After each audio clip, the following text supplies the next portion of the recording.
ఎన్టీఆర్ జిల్లా ముప్పాళ్లలో సీఎం చంద్రబాబు పర్యటిస్తున్నారు. ఇప్పుడు లైవ్ చూద్దాం. 5 మంది పరిశ్రమలు పెట్టిన వ్యక్తులు మాట్లాడిన మాటలు మీరు వింటే చూడమ్మా, దయచేసి 2 నిమిషాలు కూర్చోవాలి. మీకోసమే ఇది, మీకు అర్థం కావాలి. మీకోసం నేను అన్ని పనులు పెట్టుకొని 2:30 అవుతా అంటే భోజనం చేయకుండా ఉంటే మీలో శ్రద్ధ లేకపోతే కడాన ఒక సామెత ఉంది, గుర్రాన్ని తొట్టి దగ్గర తీసుకుపోతాం కానీ నీళ్లు తాగమంటే తాగకపోతే నేను తాగించలేను. ఆ పరిస్థితిలో మీరు కూడా తయారవుతున్నారు. కానీ ఒక్కరోజు మీరు రోజు నాకు ఆ విషయం కూడా మీరు గుర్తుపెట్టుకోవాలి. ఒక పక్క పనులు చేయాలి, ఒక పక్క మిమ్మల్ని మెప్పించాలి. నేను చెప్పేది మీరు అర్థం చేసుకోవాలి.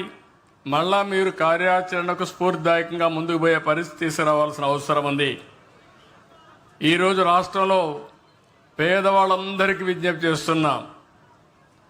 పేదరికం అనేది మీరు తెచ్చుకునేది కాదు, కానీ తరతరాలుగా మీరు అక్కడే ఉన్నారు, ఇబ్బందులు ఉన్నాయి. ఈరోజు నేను తీసుకొచ్చే డబ్బులు ఉండేవాళ్ళు కూడా వాళ్ళ జీవితాల్లో ఒక అవకాశం వచ్చింది. మన కళ్ళ ముందర ఇండస్ట్రీ పెట్టారు, 100 మందికి ఉద్యోగాలు వస్తున్నాయి, ఆదాయం పెంచుకున్నారు.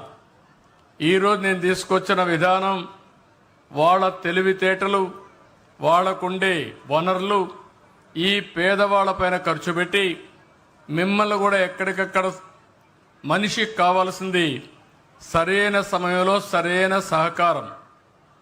అంబేద్కర్ గారు ఉన్నారు, రాజ్యాంగాన్ని రాశాడు, మహానుభావుడు. కానీ ఆయన చిన్నప్పుడు చదువుకోవాలని డబ్బులు లేవు. ఆయన కూడా 12వ సంతానం. 11 మంది 12వ సంతానం అయితే మనం ఆలోచించుకోవాలి. ఇప్పుడే మనం చూస్తున్నాం అంటరానితనం. ఆ రోజుట్లో ఇంకా ఎక్కువ ఉండేది. అలాంటి సమాజంలో బరోడా మహారాజు అయితే బాంబేలో చదువుకోవడం నెలకు 12 రూపాయలు ఇచ్చాడు.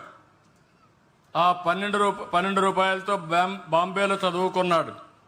ఆ తర్వాత లండన్ పోవాలనుకున్నాడు. లండన్ పై చదువుకుపోతే ఒక నెలకు $1100 ఇచ్చాడు. ఆ డబ్బులతో చదువుకుని ఈరోజు భారతదేశం మెచ్చుకునే మేధావిగా తయారయ్యాడంటే ఆయన జీవితంలో కూడా ఒక చేయూతను ఉందని చెప్పి నేను మీకు తెలియజేస్తున్నా. అబ్దుల్ కలాం ఉన్నాడు, మీకు అందరికీ పరిచయం. అలాంటి ఒక గొప్ప వ్యక్తి వెనకాన ఒక అయ్యంగారు ఉన్నారు. ఆ రోజు ముస్లింలు అయ్యంగార్లు ఎక్కడ చూసినా ఇద్దరు కూర్చునే పరిస్థితి లేకపోతే అవన్నీ వదిలిపెట్టి అబ్దుల్ కలాంని ఒక శిష్యుడిగా చేర్చుకొని గణిత శాస్త్రం, సైన్స్ ఇవన్నీ నేర్పించి అబ్దుల్ కలాం ఒక సైంటిస్ట్ అయ్యే పరిస్థితికి వచ్చాడు. ఆ రోజు ఆయన ఇచ్చిన చేయూతది. ఈరోజు రామకృష్ణ పరమహంస వివేకానందుని తయారు చేశాడు. ప్రపంచం అంతా పోయి భారతదేశం ప్రతిష్ట పెంచే పరిస్థితికి వచ్చారు. నేను అందుకనే ఇప్పుడు మార్గదర్శనం కోరాను. ఒక ఎన్టీ రామారావు గారిని తీసుకున్నా, ఒక గాంధీజీని తీసుకున్నా, లేకుంటే ఈరోజు ప్రధానమంత్రి మోడీ గారిని తీసుకున్నా, లేకపోతే నేను కానీ అందరం కానీ చిన్నగానే పుట్టాం. అవకాశాలు మాకు వచ్చాయి, సద్వినియోగం చేసుకున్నాం, అంచెలంచెలుగా ఎదిగాం. ఈరోజు ప్రపంచంలోని మోడీ గారైతే ఒక సమర్థుడైన నాయకుడిగా తయారయ్యాడు. ఈ విషయం మీరు గుర్తుపెట్టుకోవాలి. మీ పిల్లలు కూడా అమారిగా పైకి రావాలి, మీ కుటుంబం కూడా అమారిగా పైకి రావాలి. ఇది కూడా సాధ్యం అనే ఉద్దేశంతోనే నేను ఒక వినూత్నమైన కార్యక్రమానికి శ్రీకారం చుట్టాను. ఇది చరిత్ర తిరగరాబోయే కార్యక్రమం. నేను చాలా కార్యక్రమాలు చేశాను.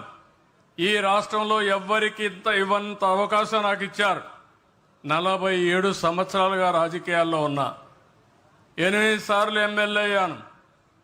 దగ్గర ఇప్పటికి మీరు చూస్తే 15 సంవత్సరాలు ముఖ్యమంత్రిగా ఉన్నాను. నా రికార్డు తెలుగు రాష్ట్రాల్లో మళ్ళీ బ్రేక్ చేయాలంటే చాలా సమయం పడుతుంది. కానీ ఈరోజు నేను అనుకునేది చిరస్థాయిగా చరిత్రలో గుర్తుపెట్టుకునే విధంగా ఈరోజు ఈ కార్యక్రమాన్ని P4 తీసుకొచ్చాం.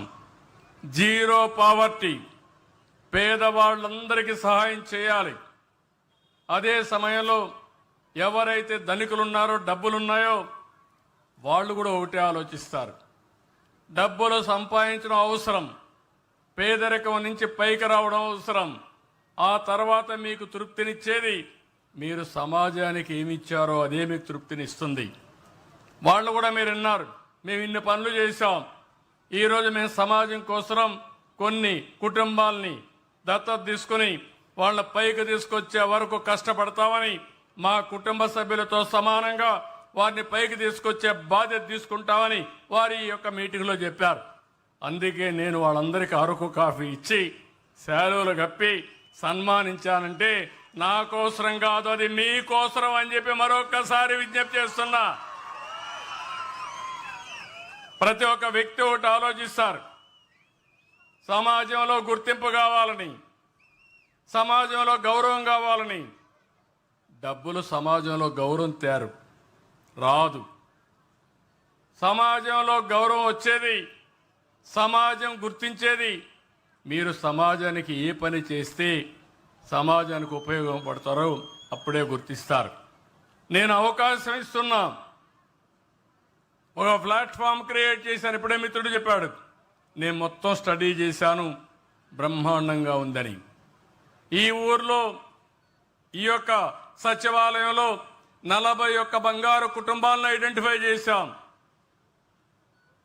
ఇంకో పక్క చెప్తున్నాను, మీరు బంగారు కుటుంబాలుగా వద్దనుకుంటే అది మీ చాయిస్. రెండోది, ఇది కాకుండా ఇంకా ఎవరైనా పేదరికంలో ఉండి మేము కూడా బంగారు కుటుంబంలో చేరతామంటే మీకు కూడా ఆప్షన్ ఇస్తున్నాం. మార్గదర్శకులు కూడా ఆప్షన్ ఇస్తున్నాం. వీళ్లే కాదు, ఈ నలుగురిని మేము చేర్చుకుంటామంటే మీకు కూడా ఆప్షన్ ఇచ్చి వాళ్ళని కూడా ఈ కార్యక్రమంలో చేర్చుకునే బాధ్యత నేను తీసుకుంటాను. బంగారు కుటుంబాలకు ఆప్షన్ ఇస్తాను, మార్గదర్శకులకు ఆప్షన్ ఇస్తాను. కానీ బాగా చేసిన మార్గదర్శకుల్ని గుర్తిస్తా, గౌరవిస్తా, సన్మానం చేస్తా, అవార్డ్స్ ఇస్తా. బాగా గుర్తు చేయని వాళ్ళని కూడా అప్పుడప్పుడు పేర్లు చెప్తా ఉంటాను. దానివల్ల సమాజమే నిర్ణయిస్తుంది మీ కథ. ఎందుకంటే సమాజం మీకు గుర్తింపు ఇచ్చినప్పుడు, అవకాశం ఇచ్చినప్పుడు తిరిగి సమాజానికి మీరు తిరిగి ఇవ్వాల్సిన బాధ్యత మీ మీద ఉంది. ఈరోజు ఇంకొక చరిత్ర కూడా, ఈరోజు జగజీవన్ రామ్ గారి యొక్క జయంతి. నేను గర్వపడుతున్న ఈ గ్రామానికి రావడం, ఈ గ్రామంలో నేను వచ్చి ఈ కార్యక్రమం చేయడం నా అదృష్టంగా నేను భావిస్తున్నా. అదే సమయంలో మీరు ఒకసారి చూస్తే 30 సంవత్సరాల కంటే ముందు ఆ రోజు ఎస్సీసీలో చాలా సమస్యలు ఉండేటివి. ఆ రోజు చాలా ఆందోళనలు జరిగాయి. అందులో కూడా ఎస్సీల్లో కొన్ని వర్గాలు వెనకబడి ఉన్నామని ఆందోళన చేస్తే నేను ఆ రోజు ఒక నిర్ణయం చేశాను, ఎస్సీసీలో కూడా వర్గీకరణ చేయాలి, ఏబిసిడి కేటగరైజేషన్ చేయాలని 30 ఏళ్లకు మునిపే నిర్ణయించాను. నా జీవితం అంతా నేను ఆలోచించింది, పేదవాడు ఎక్కడుంటే అక్కడుంటాం. దీనికి స్ఫూర్తి ఎన్టీఆర్. సమాజమే దేవాలయం, పేదవాళ్లే దేవుళ్ళని చెప్పిన ఏకైక వ్యక్తి నందమూరి తారక రామారావు గారు. ఆ స్ఫూర్తితోనే నేను పనిచేస్తున్నా. నేను ఇంకొక అడుగు ముందుకేశాను, అదే P4 జీరో పావర్టీ. అలాంటి కార్యక్రమానికి సోషల్ జస్టిస్ కూడా, ఈ విషయం మీరు గుర్తుపెట్టుకోవాలి, సామాజిక న్యాయం. ఆ 30 సంవత్సరాల కంటే ముందు చేస్తే తర్వాత అది అటు తిరిగి ఇటు తిరిగి సుప్రీంకోర్టు పోతే కొట్టేసేట్టుగా సరిగా ఆర్గ్యూ చేయకపోతే సుప్రీంకోర్టులో కొట్టేశారు. కానీ ఎప్పుడు కూడా నిజం అనేది నిప్పు లాంటిది, ఎప్పుడు గెలిచేది సత్యమే, అసత్యం ఎప్పుడు గెలవదు. నేను ఆ రోజు తీసుకున్న నిర్ణయం సరి అయిన నిర్ణయం అని 7 మంది సుప్రీంకోర్టు బెంచ్లో నిర్ణయించారంటే అది తెలుగుదేశం.